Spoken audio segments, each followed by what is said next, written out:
Bienvenido a un nuevo programa de Salud es Vida con Univida. Hoy vamos a hablar de los tipos de úlceras más importantes que afectan a nuestro cuerpo. Estas llagas o heridas que se llaman úlceras pueden producirse principalmente en el estómago, el intestino o la piel. Y también queremos que el doctor Rodríguez nos informe más sobre esta alerta de las autoridades en relación a una bacteria come carne que ha causado muertes en diferentes estados, principalmente en la Florida, porque mientras más sabemos, mejor nos cuidamos. Pongan atención, porque aquí comienza Salud es Vida con Univida.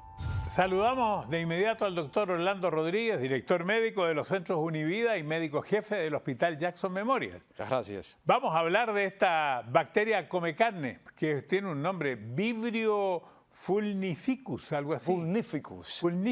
Bueno, Mario, esta es una de las bacterias que denominamos bacterias come carne o bacterias carnívoras. En realidad lo que producen es una fascitis necrotizante. ¿Qué se refiere esto? Esto es a la necrosis, la muerte de los tejidos producto de esta infección. La bacteria no come carne, la bacteria es lo que produce la muerte acelerada de los tejidos en nuestro cuerpo. ¿Y cuáles son los síntomas que produce la entrada de esta bacteria al cuerpo? Bueno, esta bacteria se introduce a nuestro cuerpo de dos vías, primeramente por la vía oral y número dos por la vía de una herida que tengamos en nuestro cuerpo. Se introduce por esa herida y los síntomas que causa, número uno, es el enrojecimiento de la parte de la herida alrededor de esa herida. Número dos, produce un dolor bastante fuerte alrededor de la herida. Número tres, produce un tejido negro o de necrosis, de muerte celular alrededor de la herida y a medida que va pasando los días, especialmente las primeras 24 o 48 horas, uno ve como hay una progresión de este color rojo fuera de la herida y que va abarcando toda la pierna o el brazo donde esté la herida. ¿Y dónde vive principalmente la bacteria? Bueno, esto es un tipo de bacteria que vive principalmente en las aguas cálidas saladas, ¿verdad? O en aguas salobres, es decir, donde los ríos se unen con el mar, ahí ella tiende a vivir y vive también en los mariscos, como por ejemplo en las ostras, en los camarones, etcétera. ¿Y esto puede tener que ver con el calentamiento global? Bueno, Mario, el calentamiento global yo creo que tiene que ver en muchas enfermedades que estamos viendo hoy en día. Principalmente en esta pudiese tener algo que ver en el sentido de que pudiese hacer que esta bacteria se prolifere, se reproduzca mucho más rápido y que encontramos hoy en día en las aguas muchas más cantidades que lo normal. Además, usted me dice de los mariscos crudos. Claro. La gente consume mucho mariscos crudos. Especialmente las ostras, Mario. Las ostras son uno de esos alimentos los cuales nosotros consumimos y son afectados por esta bacteria conocida como el Vibrio vulnificus. ¿Qué personas están en mayor riesgo? Bueno, toda aquella persona que tenga un problema en el sistema inmune, aquellas personas que padezcan de diabetes, aquellas personas que tengan un cáncer, aquellas personas que estén en esteroides, aquellas personas que estén tomando cualquier medicamento que deprima el sistema inmunológico como tal, esas personas están a un mayor riesgo que la población en general. Y me decía usted que bastante grave y podría ser hasta fatal en algunos casos. Extremadamente grave, Mario. En realidad en la Florida se han diagnosticado aproximadamente 26 personas con este tipo de infección, de los cuales 5 han muerto y han muerto también 3 en el estado de Nueva York, ¿verdad? Es una bacteria que se propaga rápidamente produciendo una necrosis, una muerte celular extremadamente rápida en un periodo de 24 o 48 horas. La persona puede entrar en un estado hemodinámicamente inestable, en un choque séptico donde se producen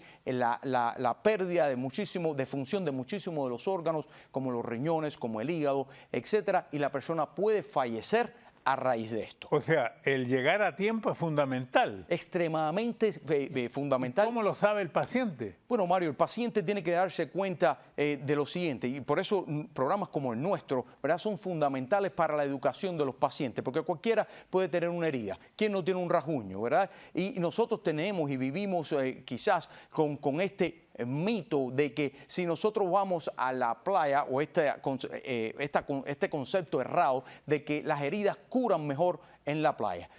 Si una persona fue a la playa y tiene una herida y ve que esa herida, ¿verdad?, empieza a propagarse muy rápidamente, que tiene mucho dolor en la herida, que la parte alrededor de la herida se ha tornado negra, de un color bastante violeta como tal, que está produciendo mucho pus, entonces es hora de que usted vaya a ver a su médico y que el médico evalúe esa herida y que pueda llegar a un diagnóstico, porque ese diagnóstico temprano es esencial para salvar una vida. ¿Y cómo se trata una infección de esta bacteria? Bueno, primeramente, Mario, esta infección tiene solamente dos tratamientos. Número uno, antibióticos, y se usan dos tipos de antibióticos para este tratamiento. Y número dos, una intervención quirúrgica. Porque en el momento que usted hace el diagnóstico en esta herida, esa herida, lo que usted ve por encima, por debajo, más profundamente, es peor de lo que uno ve por encima. Entonces, muchos de los pacientes a la hora del diagnóstico tienen que ir a hacerse una intervención quirúrgica donde el cirujano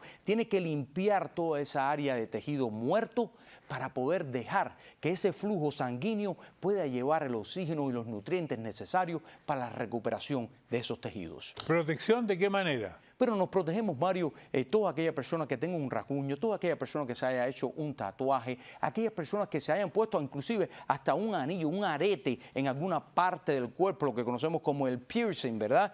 O aquellas personas que tengan una herida a resultado de un accidente, a resultado de una intervención quirúrgica, no deberían de ir a la playa o a aguas salobres, ¿verdad? A los ríos, ¿verdad? Porque está expuesto usted a pues contraer esta bacteria. Bueno, y yo creo que es muy importante que hagamos esta prevención, pero ahora vamos a lo que vinimos, que eran las úlceras. Claro que sí. Vamos a las úlceras. La palabra úlcera, nuestro productor lo buscó, viene del latín, ulcerare, que significa larga herida. ¿Eso define bien lo que es una úlcera? Bueno, yo creo que la definición más correcta y más sencilla y que mejor podemos entender es que una úlcera es una llaga, es una herida que ocurre en el revestimiento de un órgano, por ejemplo, en el tejido de revestimiento del estómago, en nuestra piel que revierte todo, cubre todo nuestro cuerpo. Eso es una llaga. Eso significa que úlceras hay muchos tipos, hay muchas formas de úlceras. Y claro que sí, existen muchos tipos de úlceras y existen úlceras en cualquier tipo de órgano, especialmente esos órganos que son huecos, como por ejemplo en el esófago, en el estómago, en nuestra piel, etcétera. Muy bien, y debo deducir que cada tipo de úlcera se tiene que tratar también de manera diferente. Claro, y existen úlceras que son úlceras superficiales, las cuales no solamente necesitan un tratamiento local, pero existen úlceras las cuales son un poco más profundas, un poquitico más complejas, y esas úlceras tienen o llevan otro tipo de tratamiento. Vamos entonces a comenzar por las úlceras de la piel, las cutáneas, Claro. Pero después de estos mensajes.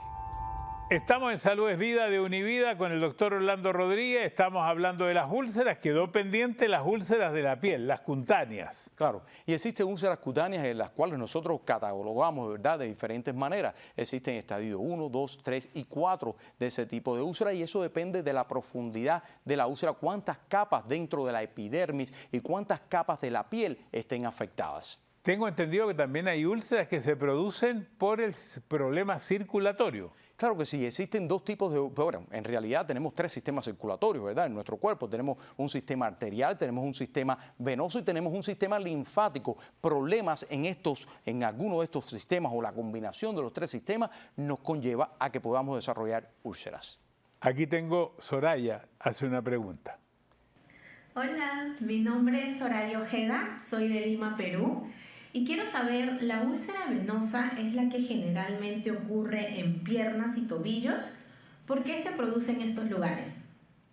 Hola Soraya, y muy buena pregunta esa, ¿verdad? Porque existe mucha confusión en que qué es una úlcera una vez que la vemos en nuestras piernas. ¿Es de características venosas? ¿Es de características arteriales? ¿O es una combinación de ambas? ¿O tiene que ver algo con el sistema linfático? Sí, estás en lo correcto. Las úlceras venosas pues ocurren en la parte de los tobillos. Son úlceras que no son generalmente dolorosas. Son úlceras que cuando uno toca el pulso del pie, ¿verdad?, en lo que nosotros conocemos como el pulso tibial, como el pulso pedal, esos pulsos están presentes, y no es así con el tipo de úlcera arterial. ¿Por qué se producen esas úlceras venosas específicamente en las piernas?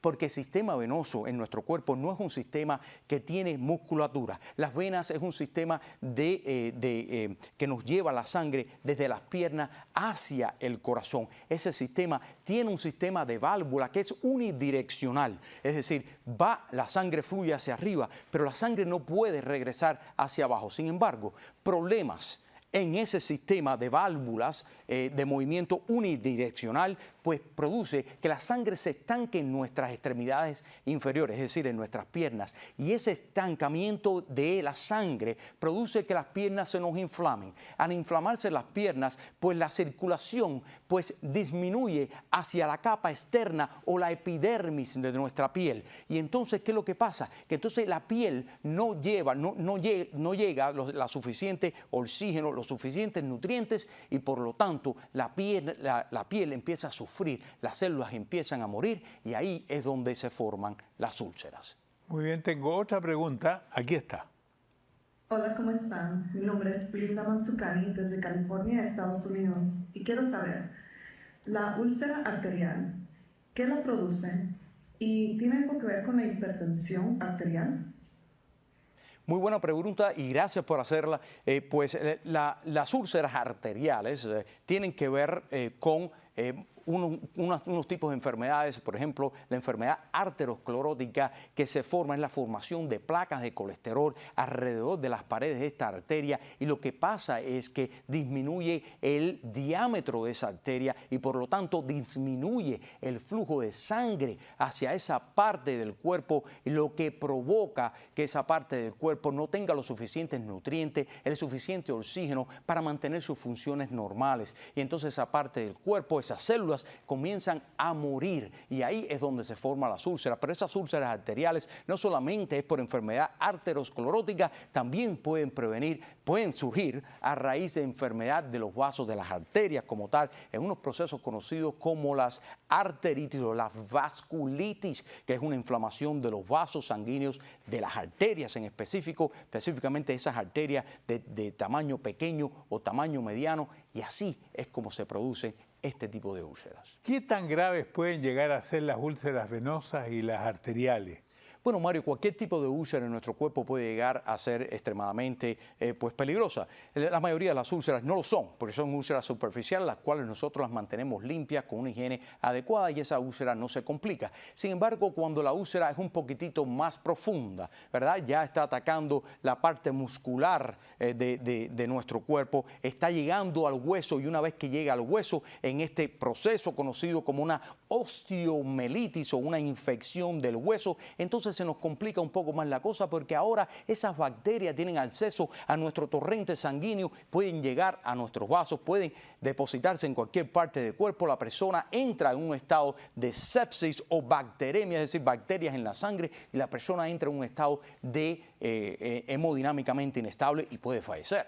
Oh, grave. ¿Y qué otras enfermedades pueden ocasionar las úlceras de la piel? Bueno, muchísimas enfermedades pudiesen ocasionar, ¿verdad? Existen enfermedades de tipos reumatológicas o vasculíticas, ¿verdad? Existen algunos tipos de enfermedades que causan esta condición, conocido como la pioderma gangrenosa. Es decir, hay enfermedades que causan esta necrosis, esta muerte de la piel. Los cánceres de piel pueden ocasionar estas úlceras que no cicatrizan bien, que no sanan bien. Existen enfermedades como el depósito de calcio en la piel, ¿verdad? Aquellos pacientes que padecen de enfermedades renales crónicas, las cuales depositan calcio en la piel en un proceso conocido como caxifilaxis, ¿verdad? Que se ocasiona, y entonces la piel empieza a morir de esa manera. ¿La vida sedentaria puede agravar estos problemas? Pero la vida sedentaria, Mario, obviamente conlleva, ¿verdad?, a la obesidad en muchas ocasiones, y la obesidad como tal produce todo este tipo de problemas en el sistema circulatorio, especialmente en el sistema venoso, ¿verdad?, con esta insuficiencia de las válvulas de las venas, y entonces puede llegar a la inflamación en las piernas, que conlleva en un estado un poquitito más avanzado al desarrollo de las úlceras. Llaman unas úlceras de presión o por presión, que son las escaras que se producen por las personas que están postradas o largo tiempo en cama. Claro, es extremadamente peligrosa ese tipo de úlceras. Estas personas que están postradas, esas son las úlceras que usted se refiere, las escaras o las úlceras sacrales, como las conocemos nosotros, porque el sacro es ese hueso que está en la parte de atrás del terminar de la columna vertebral, y estas úlceras de presión se producen porque existe la presión entre el hueso, ¿verdad?, y el apoyo, que en este caso sería pues la superficie de apoyo, que sería una cama, sería un asiento, lo que sea donde la persona está apoyada. Y entonces, ¿qué es lo que pasa? Que esa presión constante y fuerte sobre la piel causa que la circulación pues esté comprometida y entonces las células empiecen a morir, ocasionando la formación de una úlcera. Y se me ocurre preguntar lo siguiente, pensando en que vivimos cuidando a una persona postrada, ¿cómo tratarlas para evitar estas escaras, estas úlceras por presión? Claro, y si nos damos cuenta de que la razón por la cual están desarrollando, una de las razones, deberíamos decir, por la cual están desarrollando estas escaras, que es la presión de la piel sobre ese hueso, entonces lo que hacemos es que rotamos a la persona, quitándole esa área de presión sobre esa superficie, la rotamos hacia un lado cada 2 horas, la rotamos hacia el otro lado cada 2 horas, también aumentamos su nutrición, mejoramos esa nutrición. ¿Por qué? Porque es imprescindible para el sanamiento de úlceras, para el sanamiento de la piel, para que esos tejidos se vuelvan a rejuvenecer. La alimentación es primordial. También mantener la higiene en esa área, mantener esa área seca, no húmeda. La mayoría de las personas que están postradas muchas veces tienen incontinencia fecal, tienen incontinencia urinaria. Todo eso conlleva a una situación extremadamente beneficiosa para el desarrollo de bacterias y úlceras. Vamos a ir a otras úlceras, esas que están en el estómago, las que están en el intestino. Claro. Creo que las llaman pépticas. Claro, y la palabra... Pero después de los comerciales me lo contesta. Estamos en Salud es Vida, estamos con el doctor Orlando Rodríguez, estamos hablando de las úlceras del intestino, del estómago, las pépticas. ¿Por qué pépticas? Bueno, las úlceras pépticas se refiere, Mario, a todas esas úlceras que existen en el tracto gastrointestinal, específicamente 2 tipos de úlceras, las úlceras gástricas y las úlceras del duodeno, que es la primera parte del intestino delgado. Hablemos de las gástricas. Correcto. La úlcera gástrica es una úlcera que ocurre dentro del estómago como tal. Es una úlcera que pudiese, y la mayoría de las veces es una úlcera benigna, aunque en algunas ocasiones se convierte en maligna. Son úlceras que se producen mayormente por una infección, por una bacteria y también por medicamentos. ¿Y las del duodeno? ¿Cuál es la diferencia? Bueno, la diferencia es solamente la localización, ¿verdad, Mario? Primariamente, porque los síntomas más o menos son muy parecidos, muy similares, pero la úlcera del duodeno también, pues las causan estas bacterias que existen en el estómago y en el intestino y también los medicamentos. Hay una muy famosa que siempre a uno lo anotan cuando uno se hace el examen. Eso se llama el Helicobacter pylori. Pylori, eso es correcto, Mario. Esa es como la más común de las... Bueno, esa es la más común de todas las bacterias que causan este tipo de úlceras en el intestino y también en el estómago como tal. ¿Y cómo se tratan estas úlceras? Bueno, estas úlceras, si uno comprueba, Mario, en realidad de que la úlcera ha sido causada por esta bacteria, y lo podemos hacer de 2 maneras. Lo podemos hacer por una biopsia que tomemos de esta úlcera y mandamos a cultivar el tejido que hemos obtenido de ahí, y si crece ese organismo, pues sabemos que está presente. Y la otra manera lo hacemos producto de un examen del aliento, ¿verdad? Donde soplamos dentro de una maquinita y nos dice, se llama el Breath Urea Test, el examen de urea en el aliento, ¿verdad? Y si eso está positivo, pues entonces es compatible de tener una infección. Si la tenemos, entonces hay que tratarla con antibióticos. También con antibióticos. Una combinación de antibióticos. ¿Y eso tiene buena mejoría? Bueno, tiene un resultado, tiene unos resultados increíbles. ¿Y por qué eso es importante, Mario? Porque si dejamos esa bacteria crecer ahí, ¿verdad? Esta bacteria ha sido relacionada con el desarrollo de cáncer en el estómago, especialmente un tipo de cáncer. A propósito, usted dijo esófago. También parece que hay úlceras en el esófago. En el esófago también pueden producirse úlceras. Acuérdense, cualquier tipo de revestimiento de un órgano, ahí se puede producir una úlcera. El esófago no es la excepción a la regla, y en el esófago sí se producen úlceras. ¿Por qué? Por medicamentos, por otros tipos de virus, por otros tipos de bacterias. ¿Y cuáles son los síntomas de una úlcera péptica? ¿Estomacal o intestinal? Bueno, primeramente el dolor, ¿verdad? Un dolor en el epigastrio, en el medio del abdomen. También se siente uno una llenura, se siente con a veces náusea, a veces se siente un poquitito fatigado porque estas úlceras pueden sangrar. Y entonces podemos ver, a pesar de que no vemos la sangre en las heces como tal, pudiese estar sangrando microscópicamente, ¿verdad?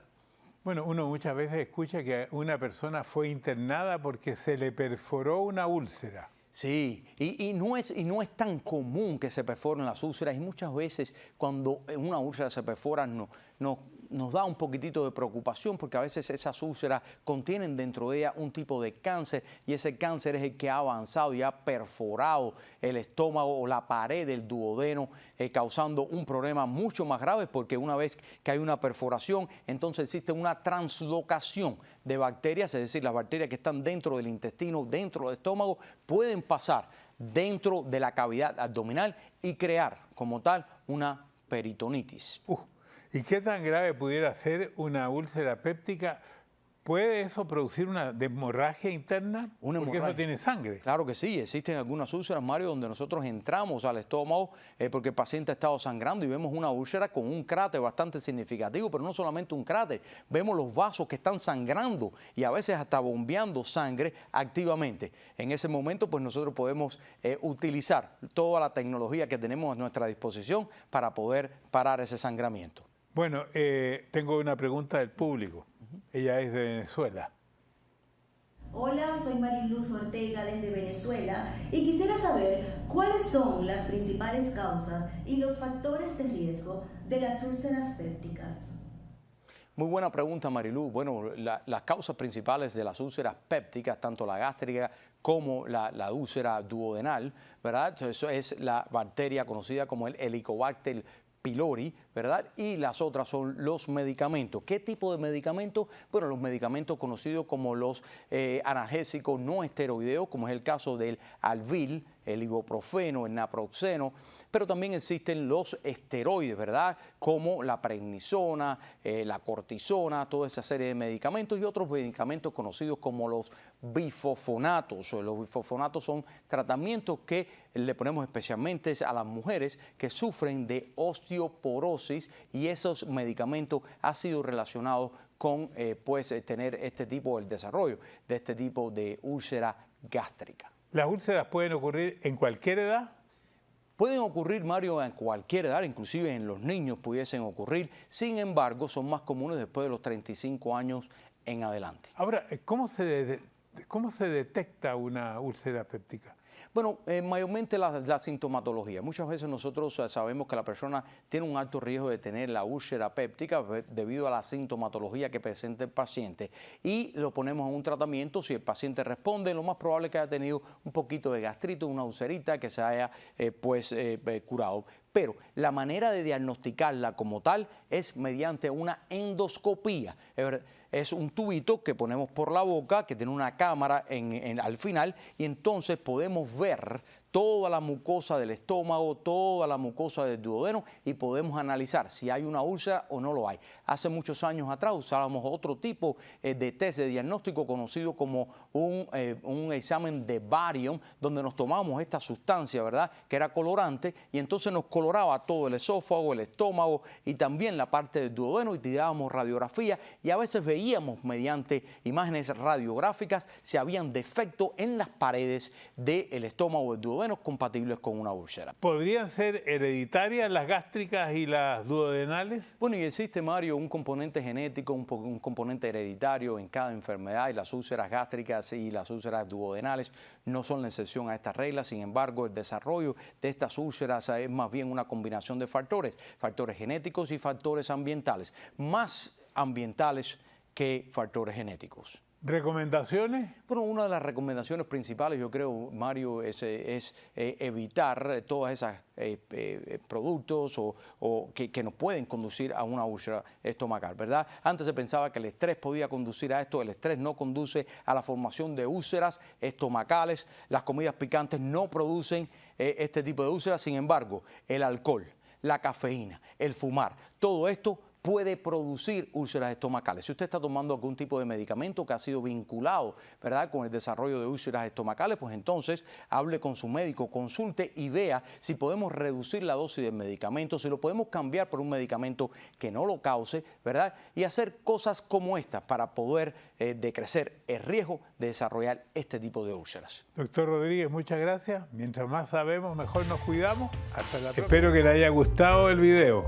Suscríbase aquí a mi canal, llame a sus amigos para que se suscriban aquí también y dele a la campanita. Y le recomiendo que siga viendo mi video porque tengo muchos videos, siga aquí.